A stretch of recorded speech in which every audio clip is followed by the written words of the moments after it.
امام مالک د مرګ وخت رالو دا خبره ووري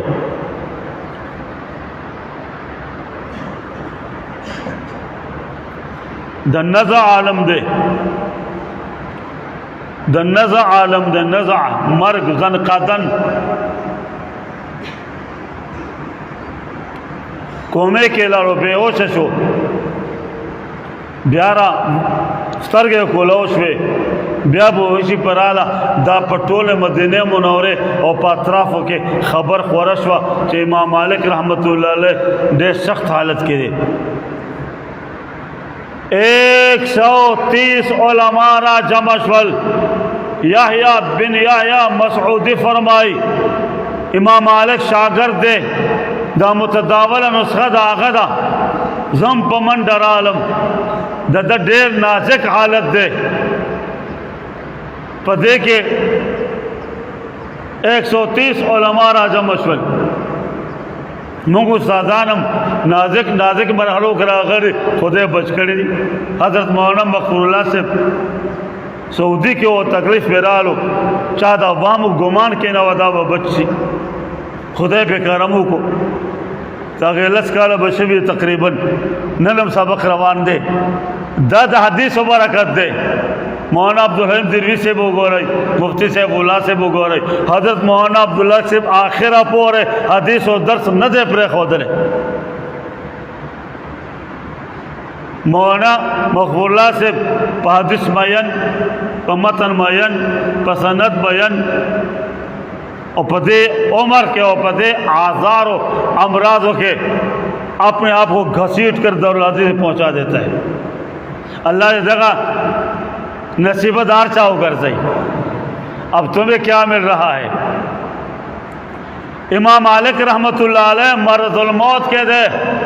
یحییٰ بن یحییٰ داغن نیاز بن شاگرد وہ بھی کیا راز ہے جس کا کوئی ہمراز نہ ہو وفادار وفاشیار خدمتگار دیوی زور ترور سے دم استاد اس طرح کے اچانک کلوش میں چی دیکھا مخ آرائی زور تمخ کے پما با نظر را دی دیکھا مخ آرائی زور تدیخوا رالم چی پما با نظر را دی دا نظر بس ما دا نجات ذریعہ شی دیکھے اچانک استاد جی را بیدار شو راوق شو دا سے گوری طالبان دی دیکھا گوری طالبان قل شاگردان دیوبر گوری فضلہ طالبان قل شاگردان 130 جید طالبان علماء فضلہ اور دغا محدثین اور فقہا اور مفتیین اور مفسرین دغا طبقہ والا رہا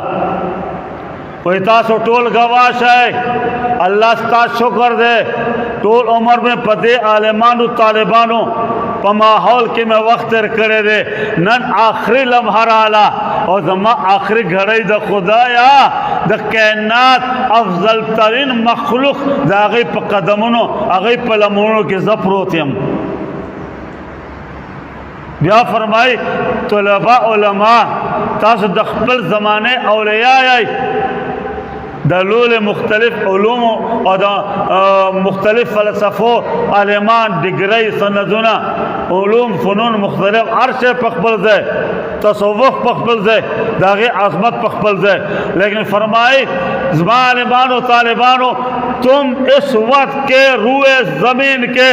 بس سب سے بڑے اولیاء ہو قرآن پڑھاتے رہے حدیث پڑھتے رہے قرآن سنتے رہے حدیث سنتے رہے ربا تو گواہ بن جا آج ان اولیاء علماء یعنی طلباء کے درمیان ترے بندہ پڑا اور روح نکل رہی ہے اللہ تیرا احسان ہے میں وقت کے اولیاء کی محفل میں بیٹھا ہوں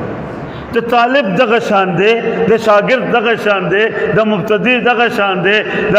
نوارد دغه شان دے چې امام مالک بیانوي چې محدثي هغه عالمي هغه مفسري هغه خپل ولی کاملي هغه د حدیث حافظي هغه ته متون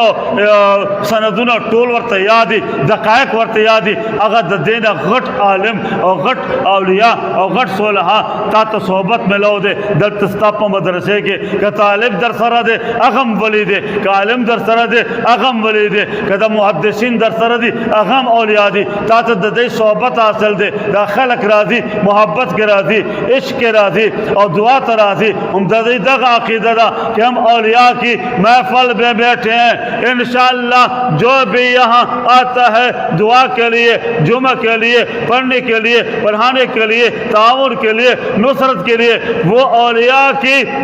नजर इनायत और उनकी मकबूल दुआओं से बहरा वाफिर हासिल करता है। और कोई बंदा भी खाली दामन और खाली झोली नहीं जाता। खुदा पाक टूल माला मालू गर्ज है। बाखिर दावाना अनिल हम्दुलिल्लाहि रब्बिल आलमीन।